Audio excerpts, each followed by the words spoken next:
Што треба да се одржи бадниковата трпеза и како да се одбележи бадник? Бадниковата трпеза, рековме, треба да биде посна, заедно со семејството, собрани, да се молиме, да се радуваме, чекајќи го раѓањето Христово, да се подготвуваме за утрешниот ден за раѓањето Христово Божик и утре кога ќе станеме од спиење, од сон, да појдеме во црквите, да го прославиме раѓањето Христово, да ги примиме телото и крвта Христови, оние кои се подготвени да се причестат, оние кои од оправдани причини не, да присуствуваат на божествената литургија на која ќе чиноначалствува митрополитот Бргалнички господин Иларион. Рековме дека по трпезата, бидејќи пост, треба да биде постна, но бивајќи постот како од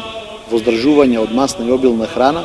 така и оваа бадникова постна трпеза треба да не биде и поскромна, да не биде многу обилна, бидејќи со тоа ќе го нарушиме и она што го кажале светите отци.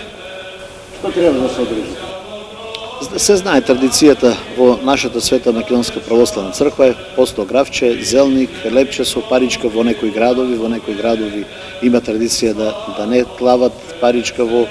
лепчето, постна сарма, еве сезонско овошје, јаткасти плодови и така.